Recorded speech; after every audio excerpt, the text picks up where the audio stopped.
We all got that on camera, 3:30. Chipotle. Okay, so good afternoon, everybody, and thank you for being here. The amount of disease and death in the Black community from COVID-19 is unrelenting. Hospitalizations, death, the long haulers, and up to 50 to 60% of the deaths are Black lives in Philadelphia, sometimes 3 times the death rates of white in other cities and across the United States.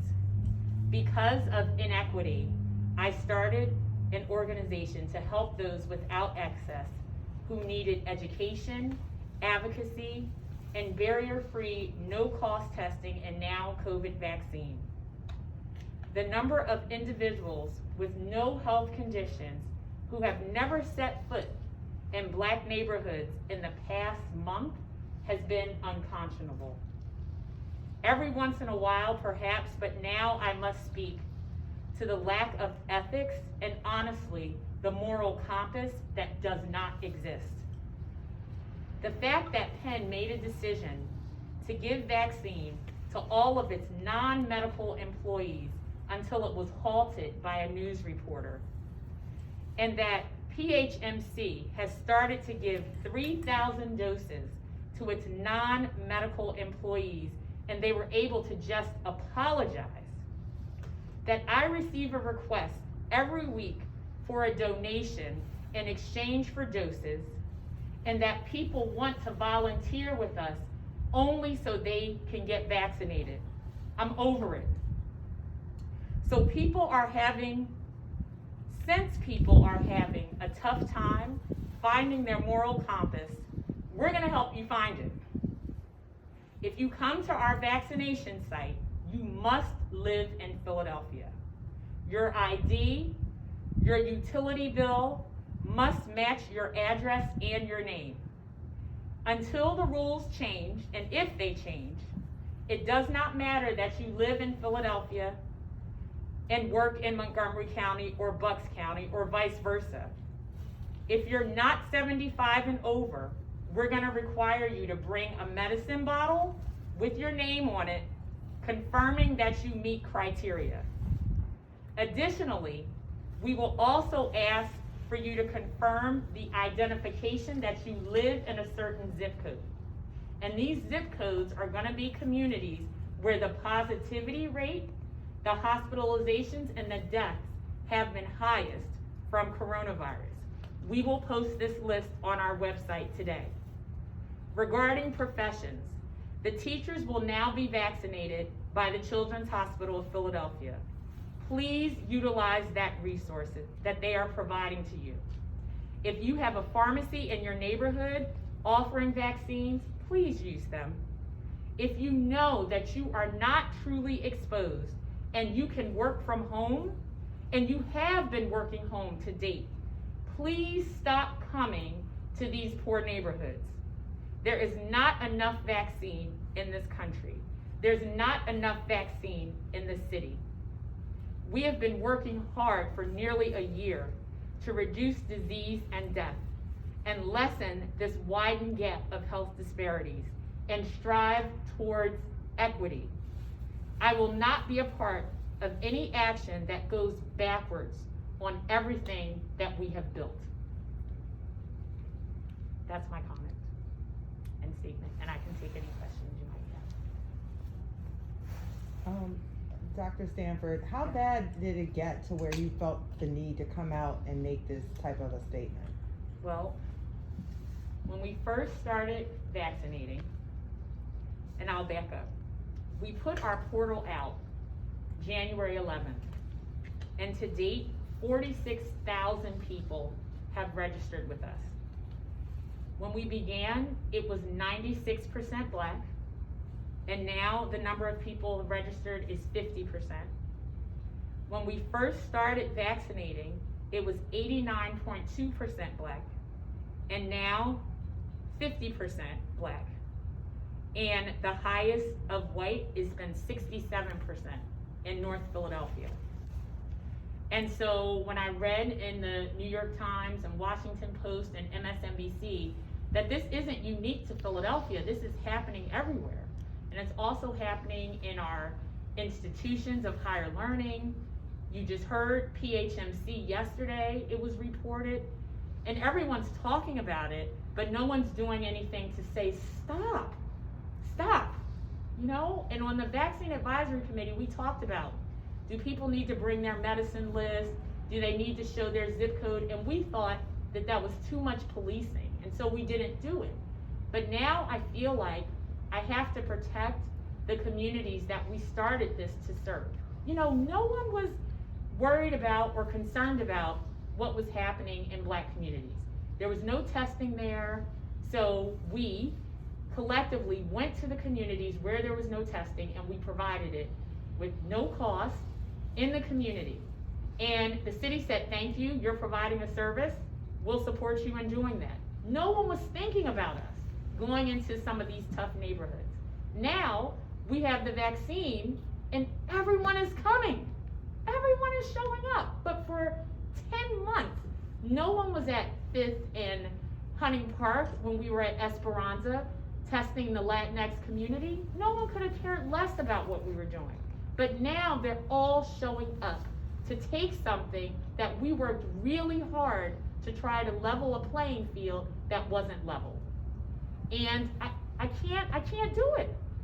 I can't do it when it's always been about equity and access and empathy, which we're still doing, but now I'm seeing it with able-bodied people coming in to receive a vaccine and then drive back to their home, which does not have a high positivity rate, while I have 80-year-old people waiting in the cold, hoping that they can get a dose because they can't fill out a form electronically.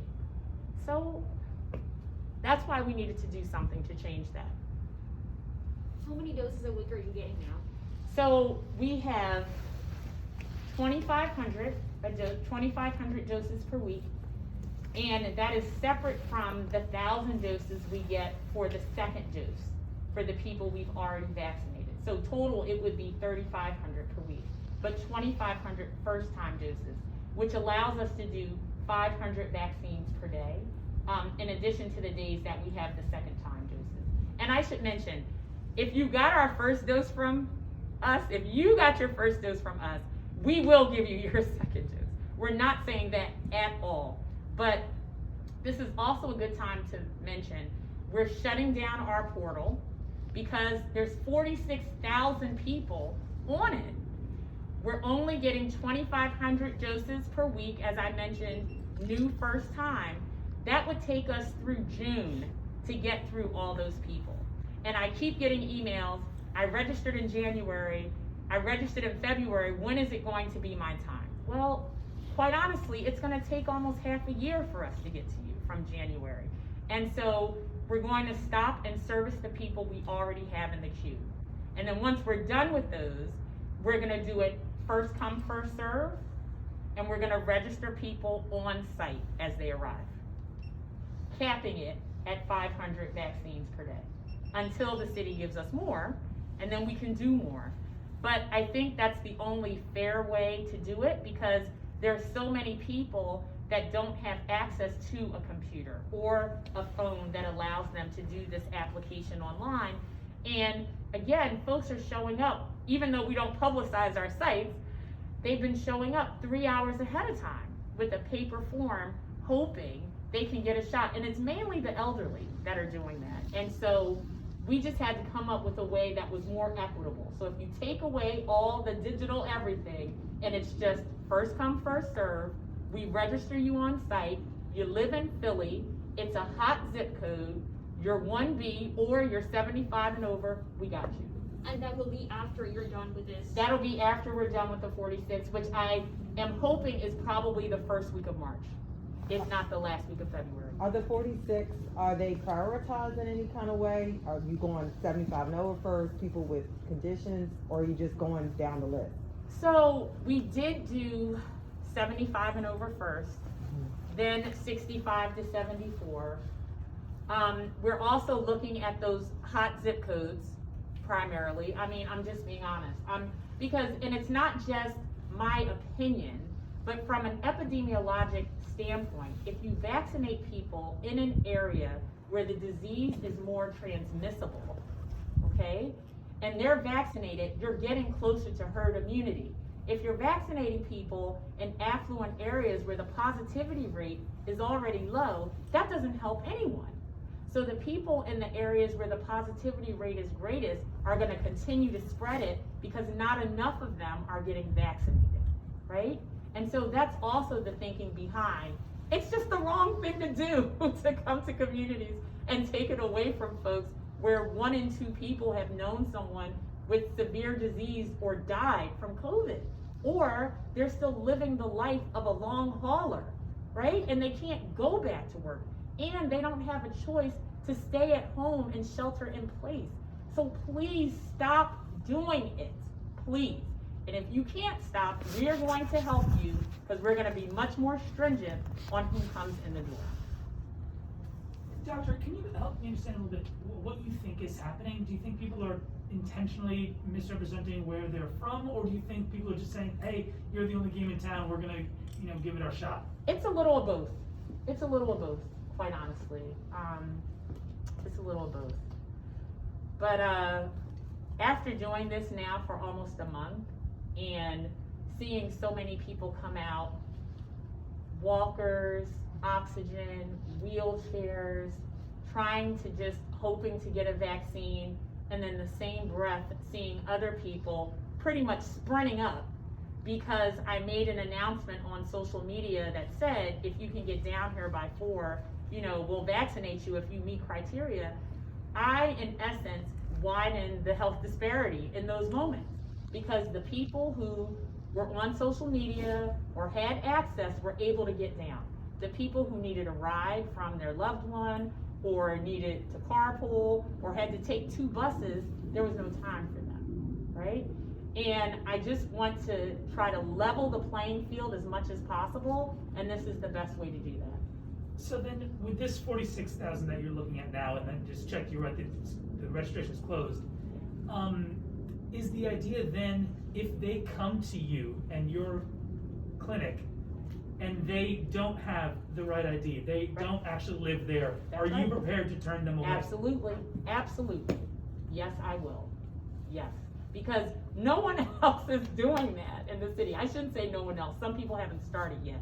But based on the reports that you guys keep reporting, it's just, and it's not just Philly, it's happening everywhere. And, speaking to one of my media friends, you guys probably won't record this, they said, it's our job as the media to report what's out there. It's your job as leaders to do something about it. And I just decided it's the writing's all over the wall, and I'm seeing it with my own eyes. And we just worked so hard to get people tested and to get the contact tracing started. And then now having to deal with people's hesitancy about taking the vaccine, and all this time building trust. And now they're coming out, I have such a limited supply, and then to see other folks just come and I couldn't not say something to at least implore people to just pause and think about what you're doing. And if you don't think about it, that it's if you don't think about it, that it's just the ethical thing to do, think about it from a public health standpoint. So from a public health standpoint, if you take vaccines from communities where it's spreading the most, you're hurting yourself. We're not going to get to herd immunity any faster. We're going to be in this situation even longer. And those who transmit it the most, because it's multi-generational households, because it's dense populations, because they're folks that still have to go to work and they're face front employees, they're going to keep spreading it. And granted, you will have gotten your vaccine, but you won't be able to do anything with it. You can't travel. You can't go anywhere. You'll just be able to say, well, I got it before everybody else. But it doesn't help the greater good. It doesn't help Philadelphia. There are some lawmakers locally that are, giving a push to open like a massive vaccination site in other places. Do you think that might be the answer that might help to keep your efforts focused, or it's going to deter and maybe take some of those vaccines away? Right. So regarding the mass vaccination, I am all for equity and access. So if we're going to go down to the length let's get that open air bus in Chinatown and pick up all those workers and take them downtown. Let's go to North Philly. Let's go to Hunting Park and pick up the Latinx community and have translators down there. Let's go to Northeast where the rates have been so high. Let's go to Cobb's Creek and pick them up. A lot of folks don't go to the link. I mean, let's just be honest, even when it's warm out. So just the fact that there's a subway stop there is not gonna be enough for some folks. So if we're about equity and we're about access and we're about a concerted effort that is the city, that is city council, with the mayor, with the hospitals, each providing nurses and doctors and clerical personnel to make this work, absolutely, I would support it 100%. But it's gotta be a concerted effort where everybody's got skin in the game and we make equity most important and access to get people there. What do you think this says about this whole vaccination process? The way the departments have, the city, state, whatever, has been rolling this out, that people feel so desperate that they're coming to communities that they have never visited to get access to this vaccine. Right. I think a lot of this is fear, and lack of knowledge brings forth that anxiety and fear. And that started with the leadership from the previous administration because there were so many mixed messages. And so the reason why the city doesn't know when 1C is coming up or when they're gonna get their dose is because the city doesn't know. They can't tell you what they don't know. And so they can only work with what they've gotten. Right now, we get 20,000 doses per week. That's it, for a city of 1.6 million. It's not a lot. I'm grateful that we have the doses that we have. At least we can offer something. And so what it says is the lack of information just brings forth more angst.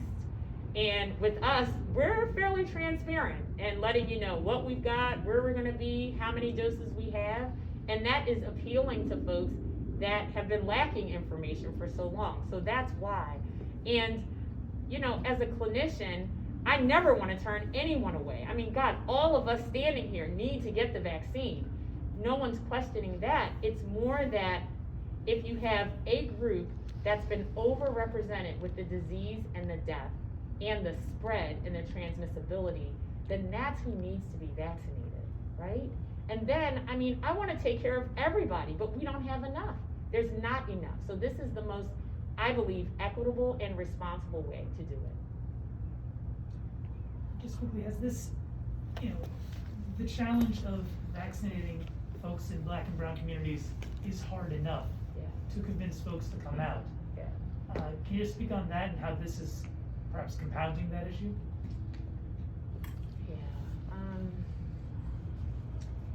It's, you hear some side conversations when people show up in North Philly and West Philly, and you could walk 3 blocks and never see someone who's not Black or not Latinx.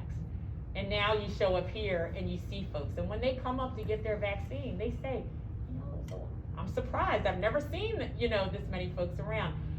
So it's actually, I don't think it stopped people from coming to get the vaccine, but it certainly made people, if they weren't sure, scratching their heads thinking, maybe I need to look at it again, whatever my hesitancy may have been.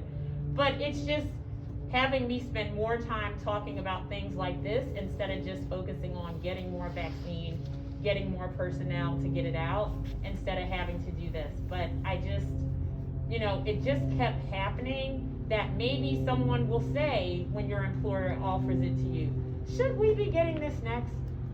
I know we vaccinated all of the 1A people in our hospital, but we're in a community where, the poverty rate is this, the life expectancy is low. I bet there's a lot of 1B people around. We've got this vaccine. Maybe we need to open something up and start vaccinating our community. That would be great. Or for the person who is like, I can work from home, saying to their employer, do you think this is the best thing to do? I guess I want everyone to look in the mirror with the choices and decisions that you're making.